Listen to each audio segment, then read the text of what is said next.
Bonsoir. Voilà, je vais donc vous parler d'un matériau, peut-être ça résonne, non? C'est bon, je vais vous parler d'un matériau à la fois prestigieux et ordinaire aussi, qui a accompagné l'homme dans son développement. L'utilisation de la peau et du cuir est très ancienne. Dès que l'homme a acquis les outils pour chasser et pour dépecer les animaux, récupérer la peau, eh bien, il s'en est servi, probablement dans un premier temps pour se protéger et s'en vêtir, puis ensuite il a développé différentes techniques pour en faire différents objets.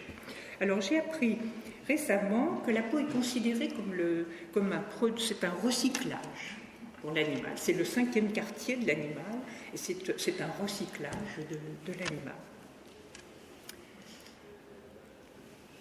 Dans la Genèse, on apprend qu'avant de les chasser du paradis, Dieu fit pour Adam et pour sa femme des vêtements de peau et les en vêtit. La peau est chargée de symboles. C'est d'abord un organe qui est l'enveloppe du corps. Elle offre protection. C'est le contact avec l'extérieur. Le cuir est symbole de renaissance, puisqu'au fond, le tanneur va transformer une matière morte, qui est la peau, en une matière noble et vivante, qui est le cuir. Par le tannage, la peau renaît du monde des morts. Pas étonnant qu'elle ait servi à l'expression de valeurs spirituelles. Le cuir, effectivement, a pu servir dans certaines populations, d'autrefois, dans certaines traditions, pour enserrer le mort. On l'accompagnait d'objets en cuir pour l'aider à passer de l'autre côté. Et c'est un usage qu'on retrouve ailleurs dans certaines ethnies en Extrême-Orient sibérien. Très vite, la peau transformée en un matériau qui deviendra cuir avec les traitements que l'homme a développés fera partie de sa vie quotidienne dans des utilisations diverses, des plus humbles aux plus nobles. Le cuir, effectivement, se retrouve dans toutes les activités humaines jusqu'à la deuxième partie du XXe siècle, avec l'apparition des matériaux synthétiques. Objets rituels, décorations, reliures, instruments de musique, vêtements civils et militaires, accessoires divers et variés, équipements militaires, équipements industriels, transports, sellerie, bourrellerie, habitat, mobilier, etc., etc. Donc, le champ des utilisations est très très vaste, comme vous le savez. La fabrication, je le disais, de la peau et l'utilisation de la peau et du cuir sont très anciens. Pour preuve, la découverte de cette chaussure, découverte fortuite en 2008, dans une grotte d'une province arménienne, cette chaussure a été datée de 5500 ans, moins 3500 au carbone 14. Elle a été retrouvée dans un endroit sec et frais, de conditions stables, favorables à la conservation. Elle est, comme vous pouvez voir, dans un état remarquable de conservation. Cette chaussure arménienne s'est révélée antérieure de quelques centaines d'années aux objets retrouvés sur Otzi, qui sont légèrement supérieurs de quelques centaines d'années. Vous savez que Otzi, c'est l'homme des glaces que l'on a retrouvé dans les Alpes et qui portait des vêtements en cuir et en fourrure. On a retrouvé aussi de nombreux objets en cuir au Soudan, à Kerma, dans des sites du 3e millénaire avant Jésus-Christ. Des textes mentionnent l'utilisation de la peau ou du cuir pour écrire vers moins 2900 en Égypte et là, ceux-là, on les possède, ils sont dans une bibliothèque en Allemagne, 2 rouleaux égyptiens du 2e millénaire avant Jésus-Christ qui sont écrits sur cuir. Pour l'Europe, on a donc l'équipement d'Otzi. On peut citer aussi des lanières retrouvées sur un arc en Angleterre, datées toujours au carbone 14 de moins 2690.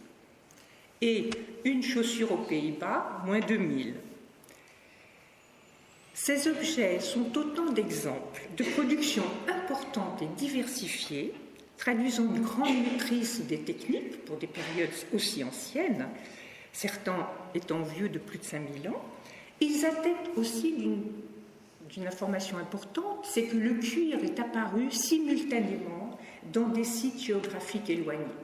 Voilà, on a dépecé des animaux et on s'est servi de la peau et on l'a transformé en cuir dès qu'on a acquis les outils pour cela. Pour la France, les objets les plus anciens qu'on a retrouvés jusqu'à présent datent du bronze final, un fourreau de poignard en Isère de moins 800 et des pièces de vêtements en Côte d'Or, à Blanou en Côte d'Or. Alors, les voilà. Voilà ce fourreau de poignard. Le métal, le fer, avait complètement... Enfin, le cuir était complètement imbibé de métal et le métal était indissociable de son étui. Ça fait un objet qu'on ne peut pas séparer. Il est entier, il reste comme cela. Et puis, le cuir retrouvé dans un chaudron à Blanou en Côte d'Or. Ces objets datant de moins 800. Comme je disais, ce sont les plus anciens qu'on ait retrouvés jusqu'à présent.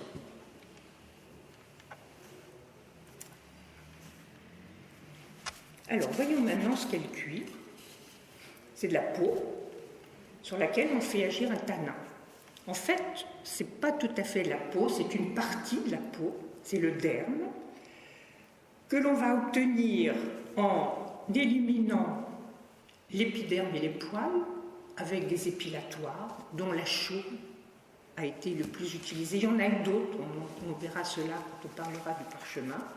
On va donc épiler, c'est l'épilage, on enlève la peau et les poils, l'épiderme et les poils, pardon, et on va aussi éliminer l'hypoderme pour ne conserver que le derme.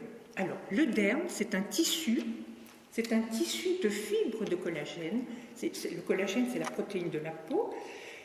Il y a quelques autres fibres, mais en très faible quantité, dont l'élastine, par exemple, mais c'est surtout des fibres de collagène qui sont entrelacées et à l'état vivant, ces fibres peuvent coulisser les unes sur les autres grâce à la grande quantité d'eau qu'il y a dans la peau.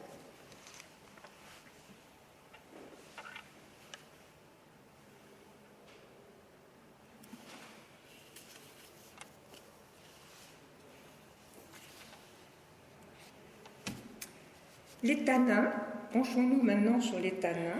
Ils appartiennent à deux familles de composés chimiques d'origine organique ou d'origine minérale.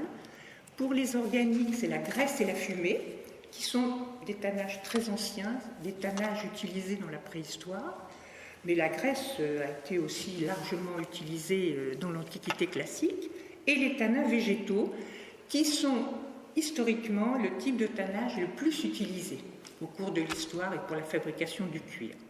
Pour les tanins minéraux, on va citer l'alun, qui est un petit peu plus récent que les autres, que les précédents.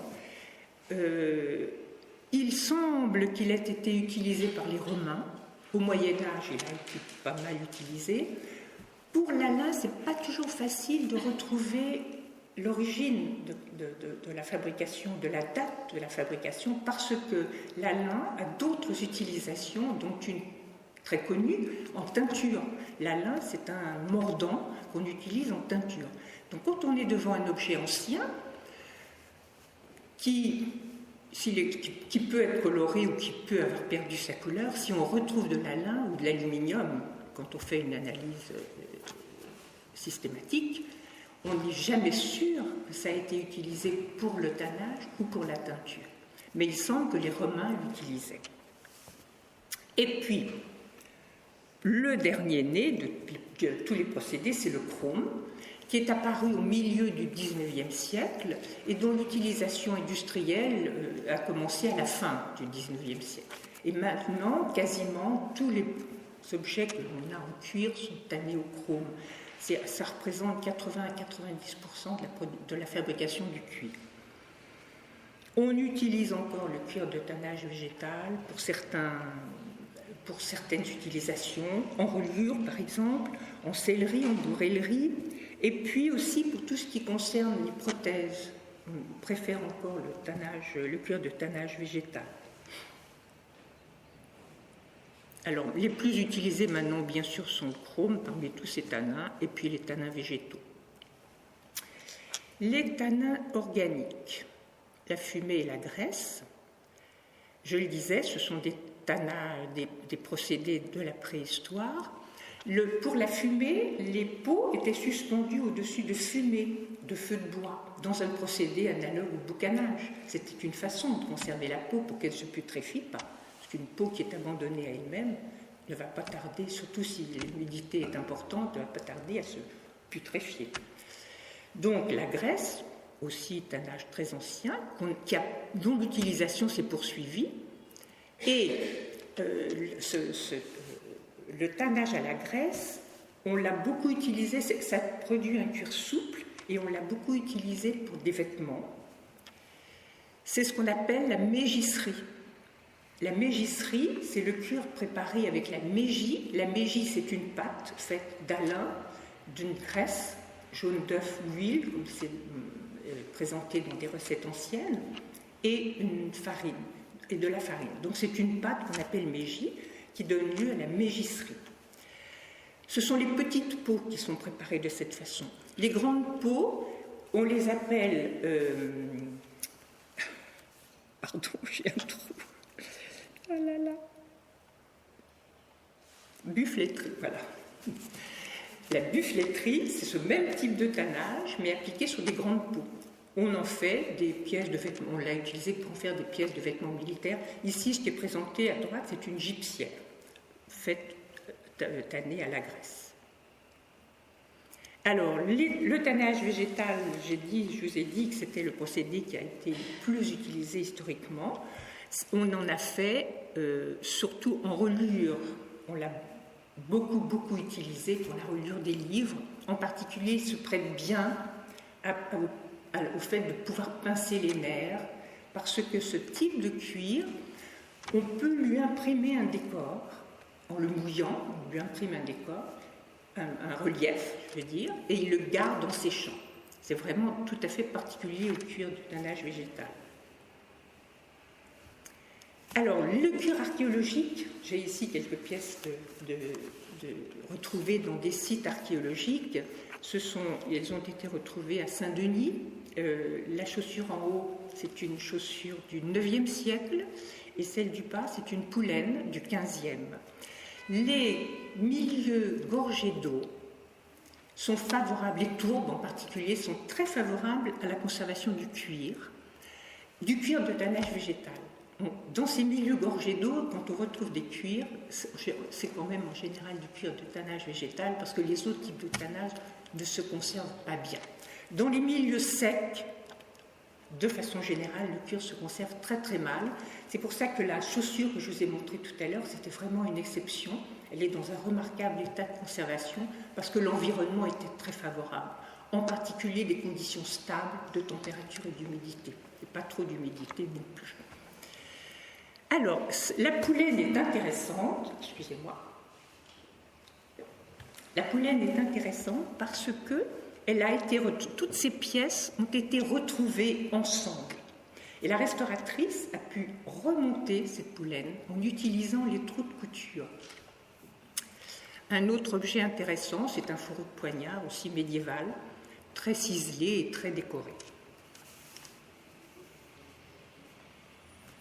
Toutes sortes d'autres objets, on l'a vu précédemment, sont faits de ce cuir de tannage végétal, des boucliers, des coffres de harnachement de cheval, des cuirasses, des meubles, etc., etc.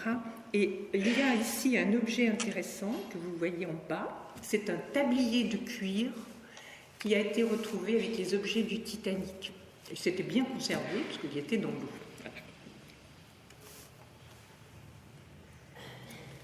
Les tannins végétaux sont très répandus dans la nature. On peut les trouver en plus ou moins grande quantité dans toutes les parties de la plante. On va le retrouver dans des galles, dans des fruits, dans des feuilles, dans des sucs, dans des écorces, dans des bois, dans des racines. Celui qui a le plus été utilisé en France et en Europe, c'est l'écorce de chêne. qu'on appelle tanne, et qui a donné son nom au procédé, le tannage, voilà, vient de tanne. Le sumac aussi a été utilisé pour les petites peaux plutôt. Le sumac, c'est un arbuste qu'on trouve dans le midi de la France et dans le bassin méditerranéen. Alors, l'écorce de chêne, le sumac, on l'utilise encore un peu, mais l'écorce de chêne, on n'utilise plus. On utilise plutôt maintenant le bois de châtaignier, les châtaigniers sont des arbres qui poussent dans nos contrées, mais aussi du bois de quebracho et de l'écorce de mimosa, qui sont des tanins importés, qui ont été importés en Europe à partir de la fin du XIXe siècle. Ils étaient intéressants parce que beaucoup plus riches en tanins. Le tannage, l'écorce de chêne contient à peu près 12% de tanins, alors que ces tanins dits exotiques importés en contiennent beaucoup plus, jusqu'à 30%.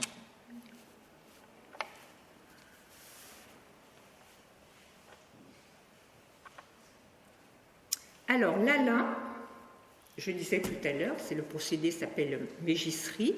Alors, c'est le procédé de tannage typique pour les gants. J'ai apporté une paire de gants que vous pourrez voir tout à l'heure. C'est un cuir extrêmement souple et blanc.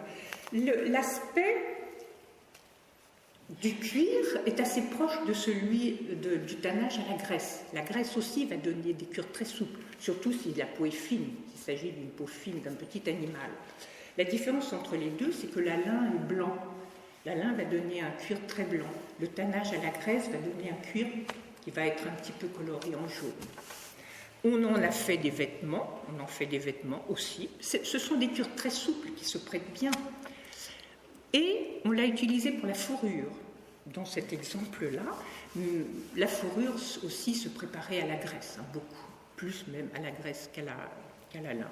Et puis on l'a aussi utilisé en reliure, là où vous voyez quand même qu'on pouvait pincer les dos de cette reliure tannée à l'alun. Alors, comme je le disais tout à l'heure, c'est un tannage qui a été très utilisé au Moyen-Âge.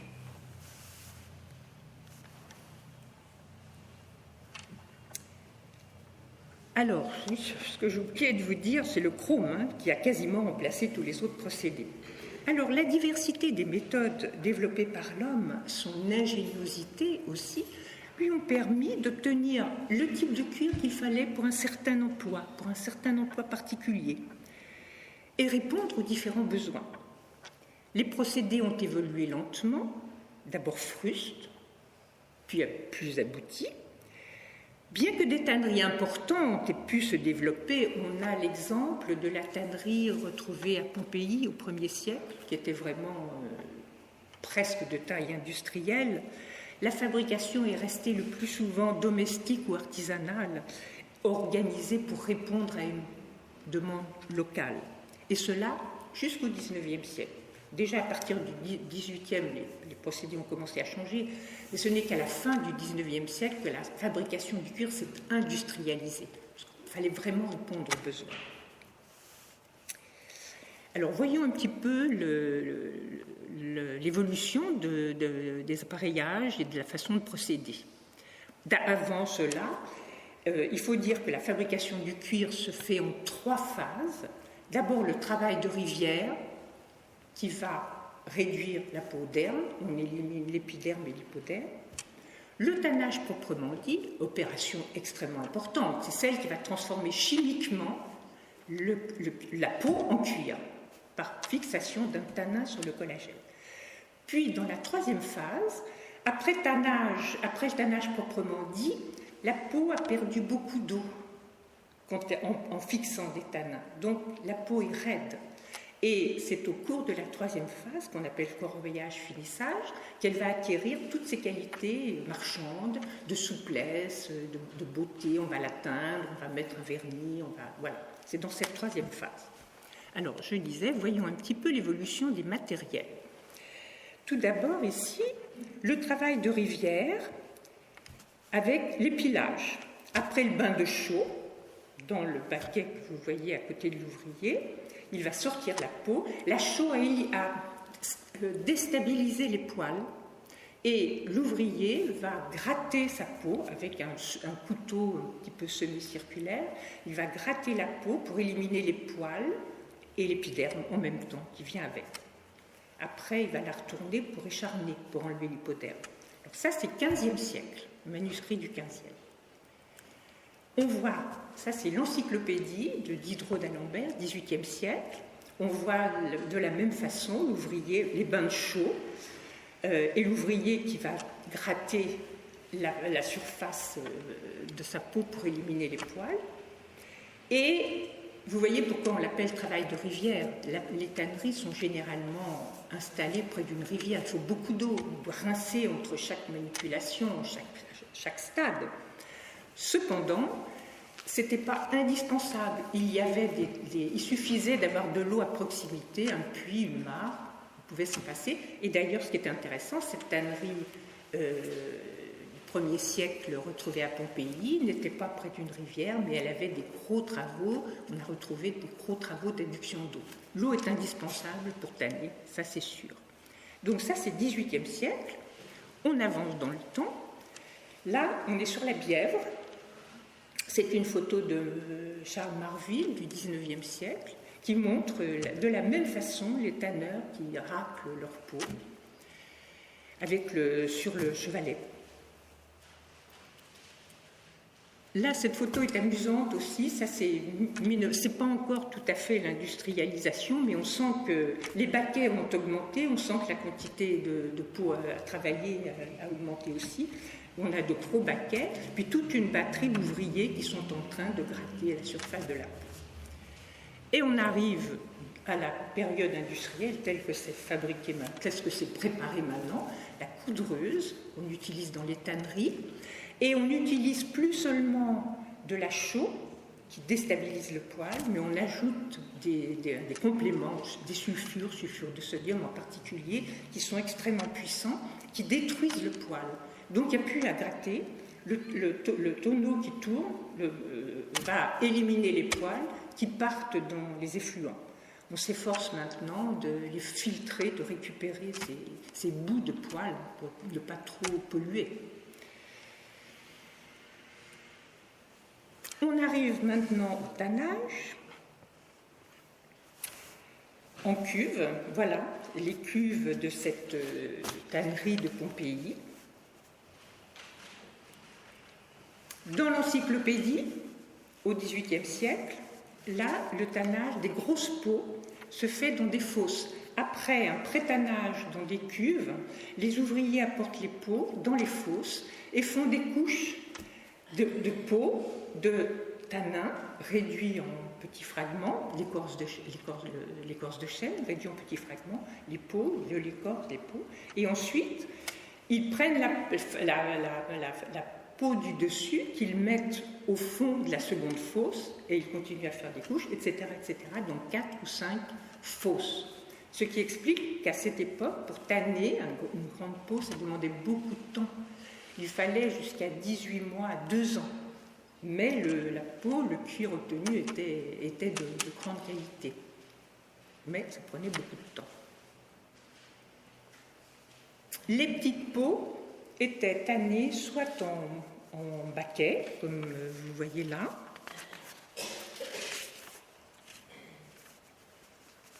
mais c'était les petites peaux de chèvre ou mouton.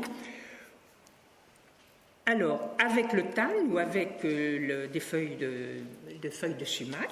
Et il y avait aussi un procédé très ancien qui s'appelle le procédé, le tannage en sac. Et c'est amusant de voir cette photo qui est quand même relativement récente parce que c'est une photo d'Afrique des années 40-45. On voit que on tannait encore les petites peaux, c'est très artisanal. Alors la peau était cousue et à l'intérieur on mettait le tanin et on trempait les peaux comme ça en les secouant dans les baquets que vous voyez là. Je ne sais pas si on fait encore comme ça, je ne sais pas du tout. Ça m'étonnerait, enfin bon. On peut teindre aussi en sac.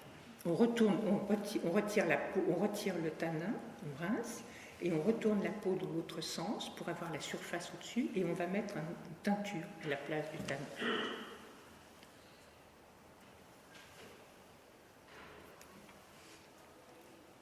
Les demandes en cuir deviennent de plus en plus grandes, parce que attendre 2 ans dans les fosses, c'était quand même beaucoup. Et des gens se sont préoccupés d'accélérer les procédés. Déjà, à la fin du XVIIIe siècle, Armand Seguin va développer un procédé qui porte son nom pour raccourcir le temps. Déjà, au niveau de l'épilage, il va utiliser des acides qui vont accélérer l'épilation. Et puis, il n'utilise, lui, plus les écorces, mais des jus, des extraits d'écorce. Seulement, comme c'était l'écorce de chêne à son époque, peu concentrée en tanin, le procédé n'a pas conduit à des cuirs de grande qualité. Et son procédé ne lui a pas vraiment survécu. Un siècle plus tard, avec l'importation des tanins dits exotiques, comme je le disais tout à l'heure, le quebracho et le mimosa, qui sont riches en tanins, leur concentration peut aller jusqu'à 30% et plus la machine-outil et le développement de la chimie, avec l'apparition de tous les auxiliaires de tannage qui vont permettre au tanin de pénétrer plus vite dans la peau, eh bien, on va commencer à industrialiser la fabrication. Donc, c'est à partir de la fin du XVIIIe siècle. Et maintenant, on peut tanner, au lieu de tendre plusieurs mois, on tanne en quelques semaines, et voire en quelques jours pour certaines peaux, pour les petites peaux, ce qui ne correspond pas forcément à une grande qualité de pérennité. Disons que les cuirs qu'on fabrique maintenant sont très bien pour des sacs, des chaussures qui sont à vie humaine. On s'achète une paire de chaussures pour quelques années. En termes de conservation du patrimoine, on vise quand même plus loin. Et quand on fait une restauration de reliure, à grand prix, c'est un gros travail, on est un peu déçu de voir que le cuir neuf que l'on a mis sur une reliure pour la restaurer se dégrade en quelques années. Donc, c'est comme ça. Alors, vous avez ici une idée de ce que peuvent être les tonneaux qui servent à la tannerie. Vous voyez la taille, c'est vrai, dans les grandes industries. Donc, toutes les opérations sont mécaniques maintenant. La poudreuse pour l'épilage, ensuite tout ce qui est tannage, corroyage, introduction de graisse, puis teinture, se font dans ces tonneaux, toujours. Et ça tourne, ça accélère, ce travail mécanique accélère la pénétration des différents composés chimiques. Une opération intéressante au niveau du corroyage, c'est la refonte de la peau. Avec cette machine qui est née au XIXe siècle, on peut refondre une peau en deux. On obtient 2 peaux au lieu d'une. Si la peau est épaisse, on peut même en obtenir plusieurs épaisseurs. Ensuite, à mon avis, la seule couche qui peut vraiment être appelée cuir, c'est la couche la plus supérieure, celle qui va garder le dessin de la peau, ce qu'on appelle le grain, le dessin du grain fait par les pores et les follicules. Ça laisse un dessin. Les autres couches n'ont pas cela, mais on leur met une surface synthétique et puis on peut imprimer ce qu'on veut comme dessin. On peut reproduire tout type de cuir, de dessin. Alors, pour finir, la teinture. Alors ça, c'est un tableau qui est à la mairie du XIIIe. C'est un tableau de 1890 de Henri Cuellas. On voit les tanneurs qui sont en train de teindre une peau. Et puis cette image est très connue, ce sont les cuves de teinture du Maroc au XXe siècle. Qu'est-ce que j'ai là-haut ? Oui, c'est-à-dire dans les tanneries modernes, tout ça se fait en tonneaux. Alors, j'ai parlé des cuirs chanoisés, des cuirs tannés végétalement, des cuirs mésés, des cuirs au chrome. Maintenant, voyons des cas particuliers de décor. On va parler du cuir de Russie, de cuir bouilli et des cuirs dorés, et puis quelques mots sur le galucha, qui est aussi un type de cuir particulier. Tout d'abord, le cuir de Russie. Il a été très apprécié au XVIIe et XVIIIe siècle en France. On s'arrachait pour avoir tous les petits objets. On en faisait des malles, des bottes, des boîtes, des sacs. Ici, ce que vous voyez, c'est une boîte à poudre du XIXe siècle. C'était un cuir de grande renommée qu'on a essayé d'imiter, on n'y est quasiment pas arrivé. C'était un cuir qui était fabriqué en Russie avec un tannage particulier. Et il était tanné à l'écorce de bouleau et de saule. Il était graissé, puisqu'il faut graisser un cuir avec de l'huile de phoque. Et c'est surtout qu'on lui ajoutait une espèce de goudron qui venait du bouleau et lui conférait ses qualités particulières. Il avait une odeur particulière. C'est un cuir qui résistait très bien aux micro-organismes, insectes et micro-organismes. C'était un cuir de très grande qualité. Après tannage, il était teint en rouge, le plus souvent, après mordançage à la lin, puis il était grainé à la main, comme vous pouvez voir, pour lui donner un quadrillage typique, carré ou en losange.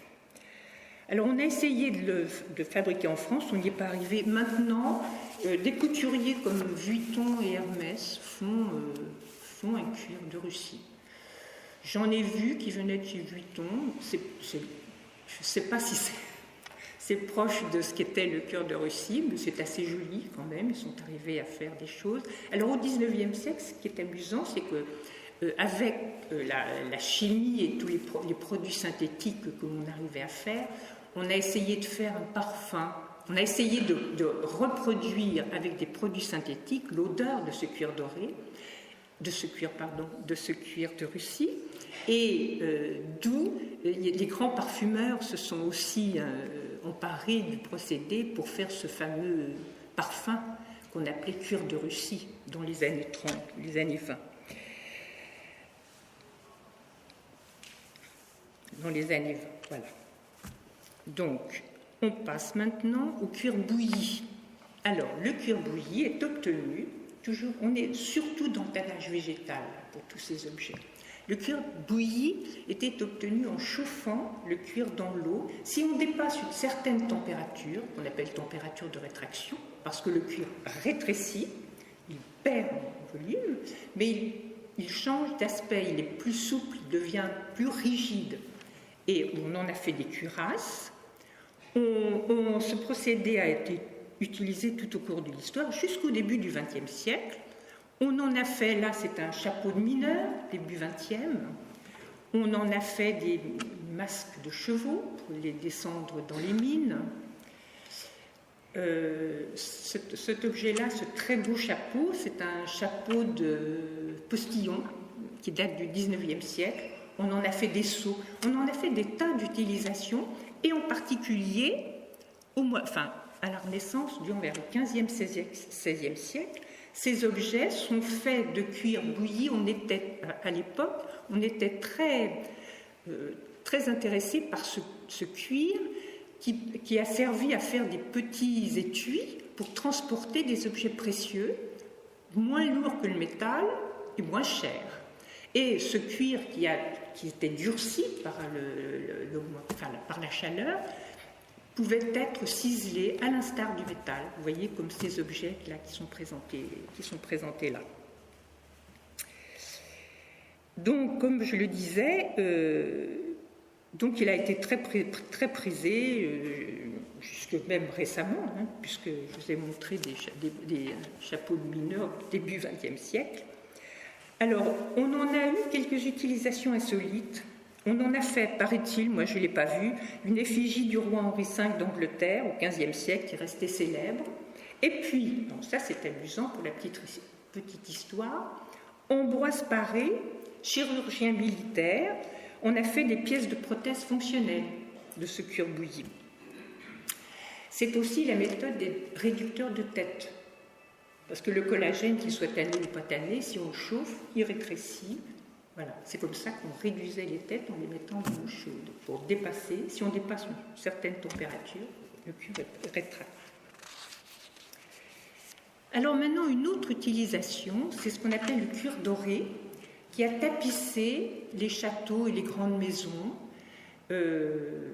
C'est un décor somptueux qui est fait de carreaux de cuir qui sont cousus les uns aux autres. Alors comment est-ce qu'on pratiquait? Ça s'appelle cuir doré, mais vous allez voir, le cuir était recouvert d'une feuille d'argent. Et cette feuille d'argent était colorée avec un vernis jaune, genre aloès ou safran. Ensuite, le cuir était décoré en relief, soit incisé, ciselé, soit estampé. Jusqu'au XVIIe siècle, on faisait comme celui-ci, là, ce que je vous montre, il date du XVIIIe siècle. On est allé jusqu'à faire des reliefs très très profonds. Et ensuite, il était peint, recouvert de décors, de fleurs, d'oiseaux.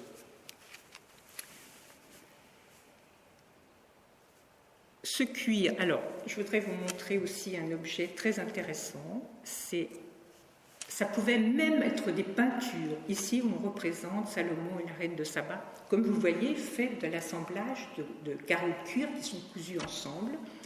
Cette tenture appartenait, je parle passé, elle appartenait au château de Lunéville.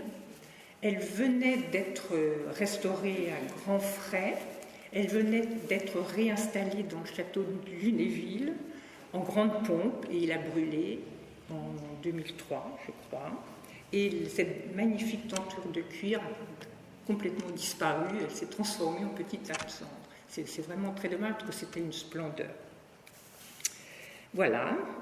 Et souvent, les catastrophes dans les musées arrivent le vendredi soir, ou samedi matin, et c'est ce qui s'est passé au château de Lunéville, donc on n'a pas pu intervenir tout de suite. Et les céramiques, ça se conserve, si on ne les casse pas dans l'escalier en déménageant. Des objets en matière organique sont détruits complètement. Alors, il nous reste à voir, après tous ces cuirs, voir ce que c'est que le galuchat, qui est un cuir tout à fait particulier. Alors, ce galuchat est fait de peau de poisson. Mais c'est un type particulier de poisson. La peau n'est pas recouverte d'écailles, mais de particules minérales qu'on appelle écailles placoïdes, de structure très dure, proche de celle de la dent. C'est un tissu minéralisé constitué de phosphate de calcium cristallin. Alors, on a utilisé deux sortes de poissons pour faire ce galuchat. La roussette, le petit requin, vous voyez la surface. Alors, sa surface est recouverte de ces écailles placoïdes. C'est le galuchat à petits grains. Il y en a deux sortes, le galuchat à petits grains et le galuchat à gros grains. Et ces écailles sont très coupantes, il faut les limer pour les éliminer, mais cette propriété a été utilisée au XVe siècle. On utilisait ce type de peau de poisson pour râper pour le bois, pour poncer le bois. Et l'arrêt, qui est alors là c'est absolument splendide. Le galuchat, c'est très très beau. J'en ai des exemples, vous pourrez les voir tout à l'heure. Bon, là, c'est une petite raie avec ses perles, la perle du dos, c'est très très beau. Les écailles rondes étaient gardées en l'état, bien sûr, on ne les ponçait pas, parce que c'est ce qui fait tout le décor. Au XVIIIe siècle, la France et l'Angleterre voient se développer la mode des petits étuis qui ont recouvert de ce matériau. En France, c'est un gainier, Jean-Claude Galuchat, qui donne son nom au procédé. En France seulement, parce qu'il n'y a qu'en France qu'on appelle ce cuir galuchat. En Angleterre, on l'appelle chagrin. Le chagrin, ça définit aussi une petite peau de chèvre à petits grains ronds. Donc on en a fait, alors ça a été la folie au XVIIIe siècle, on en a gainé différents objets, des boîtes, des écritoires, des coffrets, des écrins. J'ai quelques exemples. À gauche, voilà des petits objets en galuchat à petits grains, il y a des étuis, et à droite, c'est du galuchat à gros grains. En haut, une lorgnette et son étui, et en bas, un encrier. C'est venu à la mode à cause de ce guénier, Jean-Claude Galuchat, qui savait très bien le préparer, mais il était connu déjà, c'était déjà connu bien avant. Ça ne s'appelait pas Galuchat, ça s'appelait Chagrin d'ailleurs. C'était déjà très, très réputé déjà en Orient dès le XVIIe siècle, et on a utilisé ce genre de peau très longtemps, depuis très très longtemps, pour en faire des manches de poignards, d'épées, parce que ce grain justement permet de bien tenir dans la main cette peau. Vous pourrez voir après tout à l'heure, voilà, avec un galuchat à petits grains, et voilà.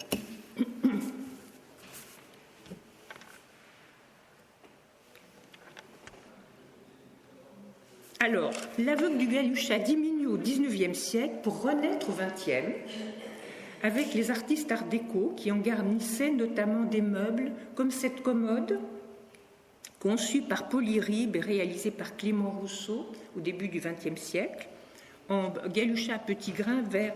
Il était souvent coloré en vert, le galuchat, parfois en rose, mais souvent en vert. Et à droite, une reliure de Legrain, absolument magnifique.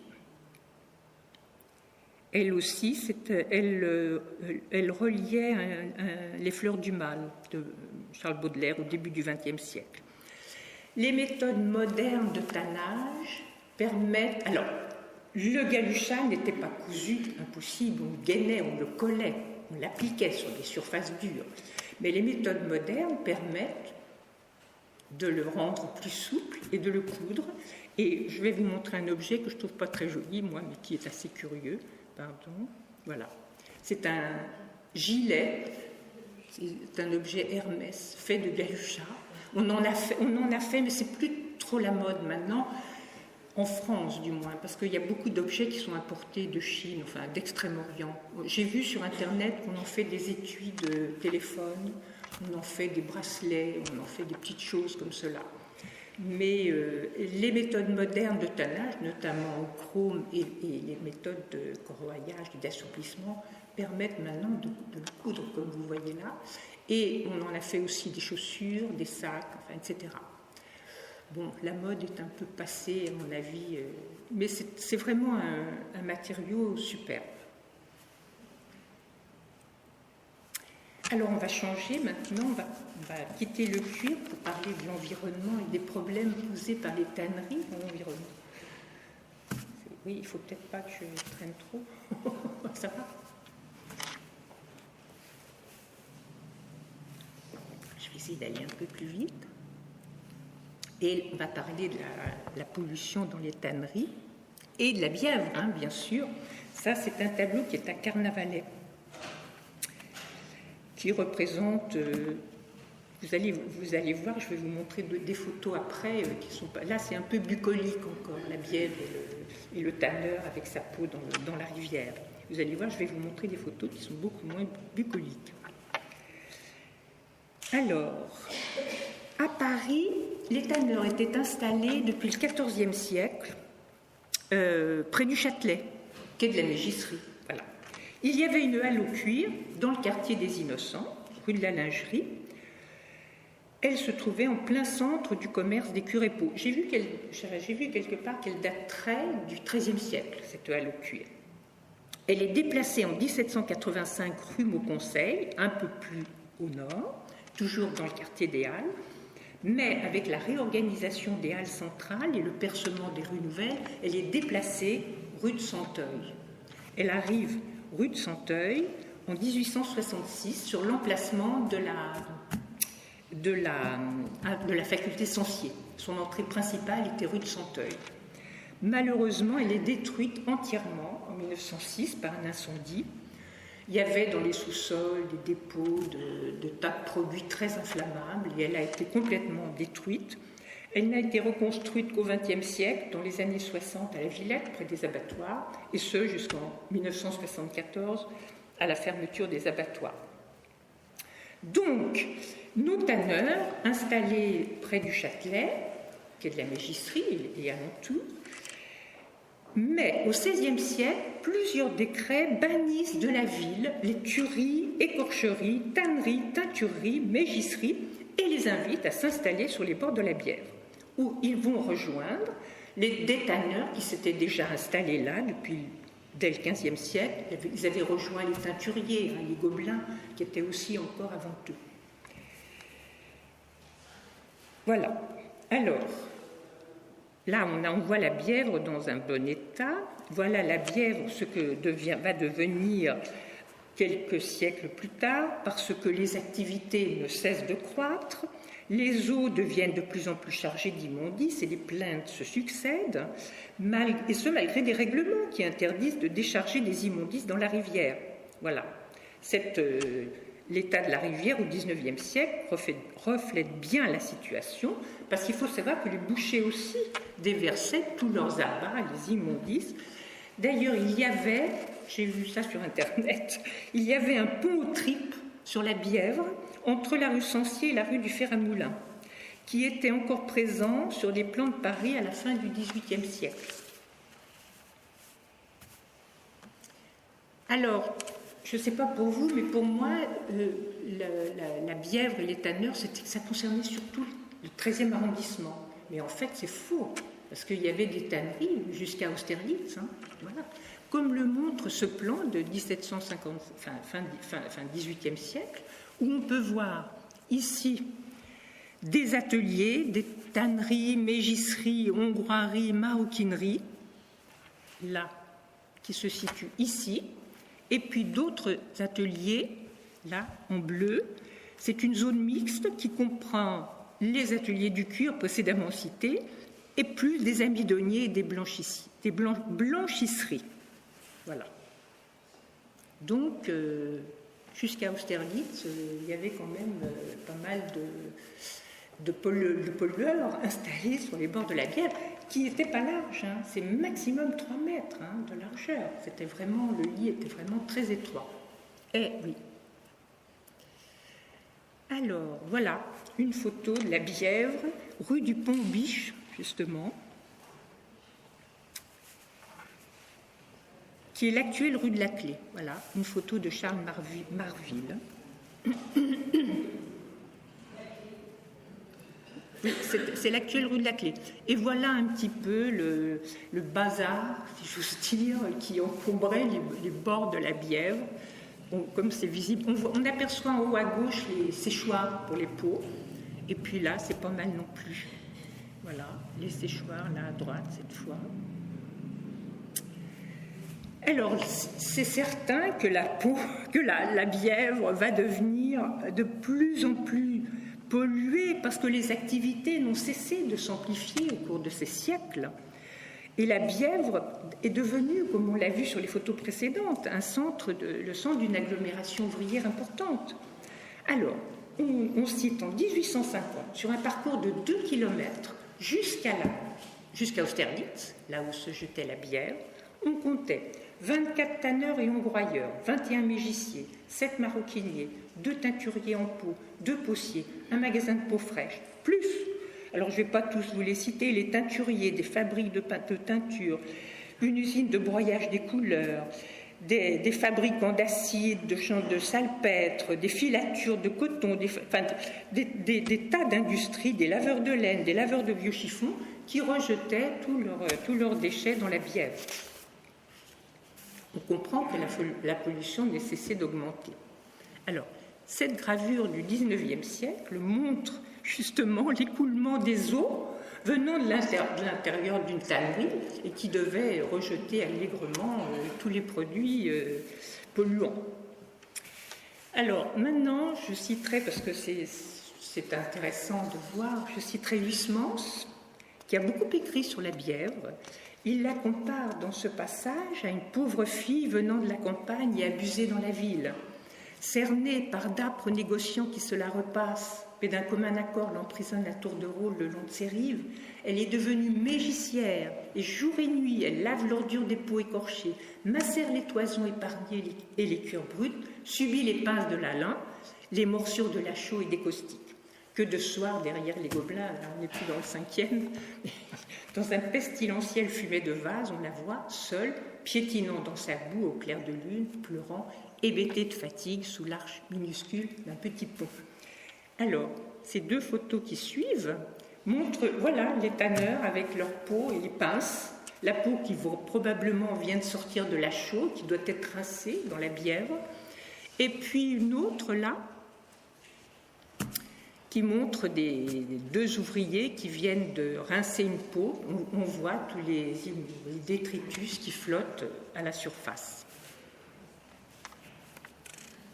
Alors, les règlements se sont succédés depuis le XVIIe siècle ne sont pas suivis d'effet, sauf en 1840, une ordonnance de Louis-Philippe décrète l'assainissement complet de la Bièvre, qui est devenue un véritable égout à ciel ouvert, et elle est cette fois suivie d'effet, puisqu'on va commencer à la recouvrir. Entre 1864 et 1898, c'est la couverture progressive de la rivière. Voilà. Et l'ultime tronçon est fermé en 1912. Maintenant, tout ce qui nous reste, ce sont des plaques commémoratives sur le bras de la Bièvre qu'on peut voir encore, même dans le 5e. Il y en a une, Geoffroy Saint-Hilaire. Alors, voyons les problèmes et la lutte. Si l'activité artisanale est source de pollution locale, l'augmentation de la taille des installations a amplifié le phénomène. Pour l'environnement, d'abord, parce que le tannage est très consommateur, la tannerie, disons, est très consommatrice d'eau, d'énergie, elle envoie beaucoup de rejets, et les tanneurs se préoccupent quand même beaucoup de réduire la charge des effluents, en particulier les poils qu'on essaye de filtrer, qu'on essaie de ne plus renvoyer dans la rivière. On emploie différents enzymes pour faciliter la diffusion des différents composés et faciliter l'épuisement des bains pour en rejeter le moins possible. On recycle le chrome, on n'en voit plus. En France ou en Occident, on n'en voit plus de chrome dans les rivières, ce qui n'est pas le cas dans certains pays de l'Extrême-Orient, malheureusement. C'est aussi un problème pour la santé, à cause des auxiliaires de tannage qu'on a développés avec le développement de la chimie, et en particulier le formaldéhyde est toxique, certains colorants sont toxiques comme les colorants azoïques, des fongicides sont toxiques que l'on tente de remplacer par des substances naturelles comme les huiles essentielles.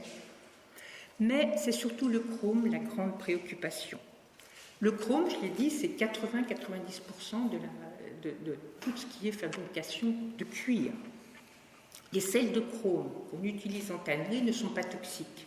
Ce sont les produits d'oxydation, la transformation des chromes en chromate. C'est le chromate qu'on appelle le chrome 6 qui est toxique. Les tanneurs vous disent que c'est pas très grave, ça peut donner de l'allergie. Ils disent qu'il y a d'autres choses qui donnent aussi de l'allergie, on n'en fait pas toute une affaire. Ça peut quand même donner des dermites. Le chrome est toxique si on l'inhale. Ce n'est pas le problème de nos tanneries en Occident, c'est le problème des pays extrême-orientaux. Je pense au Pakistan et au Bangladesh où les ouvriers ne sont pas protégés. Le chrome est rejeté dans les rivières. Les gens sont vraiment empoisonnés par ce chrome. C'est vraiment un problème. S'il n'est pas un problème ici, il est vraiment un problème ailleurs. Alors, pour ce qui est de l'Europe, des régulations européennes limitent la quantité de chrome 6 à 3 mg par kilo résiduel dans le cuir. Ça, c'est facile à obtenir. Le problème, c'est que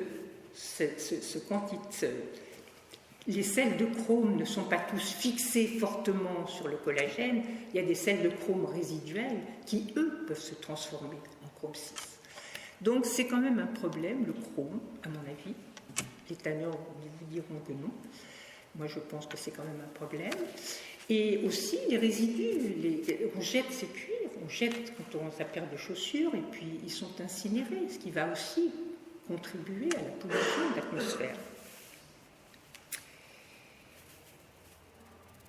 Alors, on essaye quand même, comme je disais, de réduire les effluents, de réduire le chrome dans les effluents. On essaye aussi de faire des mélanges, de faire des tannages combinés. Par exemple, l'ajout d'un tanin végétal ce sont des antioxydants, freinent la possibilité d'oxydation du chrome 3 en chrome 6. On essaye de diminuer le chrome en ajoutant d'autres métaux comme le titanium ou le silicium. Donc voilà. Alors, pour terminer, voilà, on peut se poser la question, quel avenir pour le cuir? Alors, tout d'abord, est-ce que le cuir va perdurer? Moi, je me suis posé la question. Avec les problèmes, il y a quelques années, de la vache folle, avec les problèmes maintenant, la tendance au véganisme, jusqu'où ça peut aller, la tendance végane. Il est possible qu'un jour, on n'élève plus d'animaux, donc il n'y aura plus de peau, il n'y aura plus de cuir. Et donc je me suis dit, et puis surtout, maintenant les matériaux synthétiques ont quand même bien envahi. Depuis la deuxième moitié du XXe siècle, les matériaux synthétiques ont bien remplacé le cuir dans différentes utilisations. Mais l'espoir, c'est que les matériaux synthétiques sont maintenant très décriés. On en revient. Donc cela va peut-être permettre au cuir de garder une place. Parce que ce matériau millénaire, de qualité extraordinaire, de toucher, c'est une seconde peau. Quand on a un vêtement en cuir, c'est aussi une protection contre l'intérieur, contre l'extérieur. C'est vraiment un matériau extraordinaire que les matériaux plastiques n'ont pas cette qualité. Donc, maintenant, on en revient des matériaux synthétiques. Et puis, l'autre question, quel tannage? En termes commerciaux, le chrome est irremplaçable. Il est fabriqué beaucoup plus rapidement que le cuir de tannage végétal. Il est moins consommateur d'énergie, moins d'eau, moins d'énergie. Il a aussi une qualité, ça fournit un cuir très blanc qu'on peut teindre dans toutes les couleurs, ce que ne fait pas le tannage végétal. Le cuir de tannage végétal va prendre la couleur du tanin lui-même. On ne va pas teindre en rose un cuir de tannage végétal, alors qu'on peut teindre en jaune clair ou en rose un cuirochrome. Donc le cuirochrome ne va pas disparaître. Mais avec tous les problèmes, alors autre défaut du chrome, c'est que les mines de chrome sont pas en Europe. Les mines de chrome, c'est en Afrique, en Australie, c'est importé, c'est un produit importé. Alors, entre le chrome ou le végétal, alors certains disent que le tannage végétal, c'est un tannage naturel, un tannage écologique. Il n'est pas si écologique que ça, hein. Il envoie quand même pas mal de polluants dans les rivières. Mais il est quand même, puis il est très consommateur d'eau, beaucoup plus que le chrome, mais il est quand même un peu plus écologique que le tannage au chrome, et il est surtout moins toxique. Voilà. Donc, ça peut être un nouvel essor pour le tannage végétal, pour le cuir et pour le tannage végétal. Voilà, je vous remercie.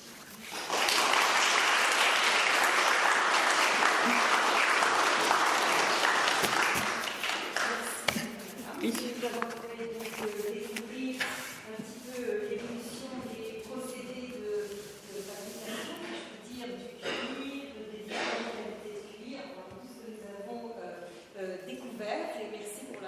Richesse de vos reproductions. Oui. C'est un témoignage très nombreuse. Je pense que vous acceptez de oui, tout à fait, si vous avez des questions. À poser. Oui. Juste un commentaire, vous avez parlé de pollution. Au cours du 19e siècle, du développement industriel de l'Angleterre et de l'Europe de l'Ouest, il y avait une demande énorme de cuir pour faire des courroies d'entraînement sur les grosses machines. Et il n'y avait pas assez de cuir en Europe. Donc, ceci est responsable de la disparition du bison en Canada. On a chassé le bison pour faire des courroies d'entraînement en Angleterre. Oui. Mais vous savez, même encore maintenant, le cuir est importé. Hein. J'ai appris que les éleveurs, ils envoient leur peau en Italie pour être transformés, puis après ça revient en cuir. Puis on importe beaucoup d'Extrême-Orient aussi, hein. Beaucoup. Il y a au Pakistan, au Bangladesh, il y a d'énormes tanneries. Alors, je voudrais poser une question sur l'organisation du capital au 19e et au 20e siècle dans les tanneries. Pourquoi je pose cette question? Car moi, je suis Attendez, je ne comprends pas. Je vais m'approcher parce que je ne m'entends Oui, pas. c'est quand même bon signe qui se passe dans ton Capitaux sur le capital. Pourquoi? Parce que sur la route de la Nationale 10, il y a un bourg qui s'appelle Châteauneau. Et Châteauneau a été la cité du culte. Et il se trouve que j'étais tout enfant et j'ai subi les odeurs qui arrivaient, car les tanneurs étaient toujours présents dans les années 60. Alors, maintenant ils sont partis. Il y a un musée du cuir très bien organisé, qui fonctionne plus les dire mais il y a une destruction du capital corporatif. Je suppose que vous êtes au courant. Donc, en fait, ces structures devraient nécessiter beaucoup de capitaux. Et quand il y avait des tanneurs à Châteauneau qui étaient proches de la faillite, l'organisation locale les rachetait, les employait. Et ils ont donc créé la première organisation sociale qui finalement est montée à Paris. Et je crois qu'ils ont disparu dans les années 70. Et ce musée explique cette organisation que moi je trouve fabuleuse, c'est-à-dire que les capitaux ont emmené avec eux tous ceux qui participaient à l'élan de ce mouvement. Et c'est très bien écrit dans ce musée. Alors c'est une tannerie qui faisait du cuir pour les chaussures et qui avait été absolument recherchée par les grands chausseurs de la guerre anglienne et tous ces grands chausseurs de la veille, et qui travaillaient aussi pour les grands artistes et les grands couturiers, parce qu'il y a le double tannage sur le ciel. C'était le seul endroit où on faisait ça. Maintenant, je ne suis pas allée à Romans, donc je sais pas. Je sais qu'il y a eu tellement de Belgique. Donc voilà, si vous voulez aller à Châteauneau, c'est sur la route de Tours. Et c'est un très beau musée. Et le personnel qui ouvre et qui tient la bourse, ce sont des femmes du coin. Est-ce qu'il y a encore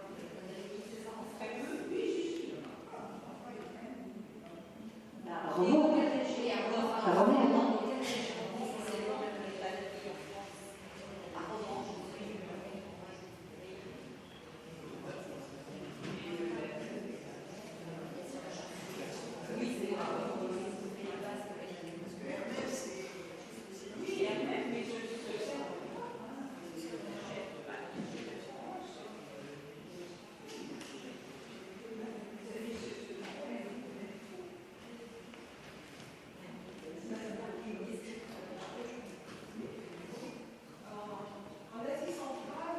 En Asie centrale, on parle souvent, quand on interroge les gens, de tannage à l'urine.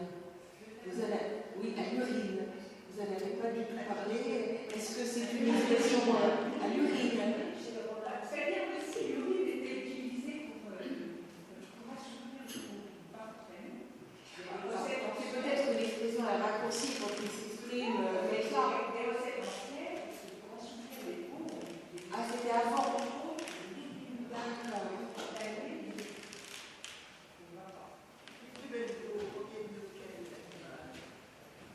Si elles sont bien organisées, si elles ne font pas de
de ce que vous nous avez dit concernant le traitement des peaux.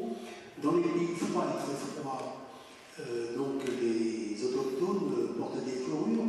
Quel traitement ils faisaient subir aux peaux pour précisément? Entre autres, peut-être il y avait une autre peau.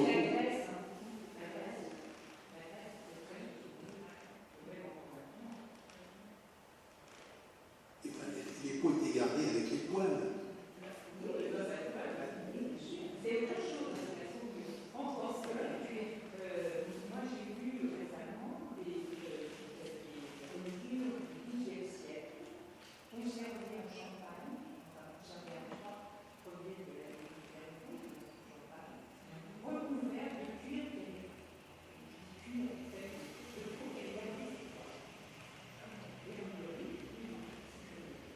et autre chose.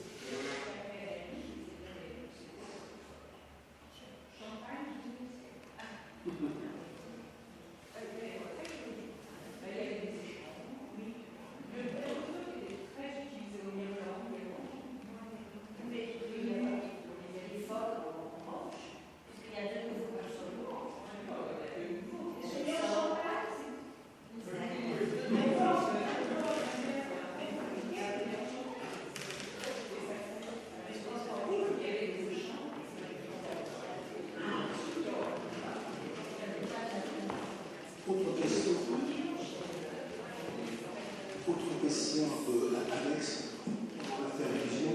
Est-ce que le traitement de tous les traitements dégageait de fortes odeurs dans ces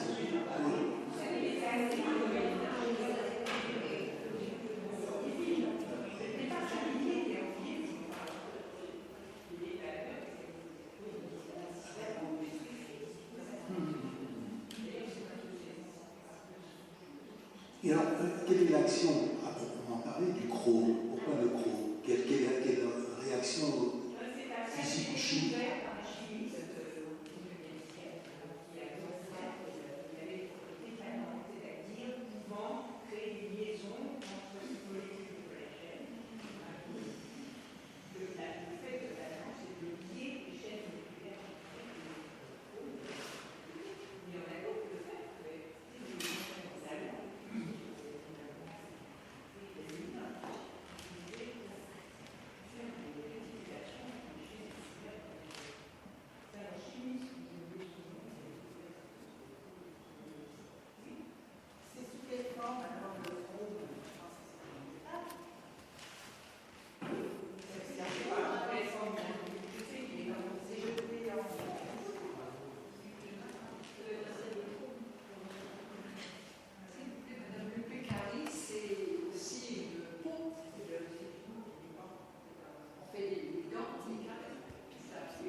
C'est somptueux, moi, je trouve. Alors ça c'est le Surtout galucha. le galucha gros grain, Oui. avec les perles sur le dos. Oui. Alors ça c'est la reine, c'est ça? Oui, voilà.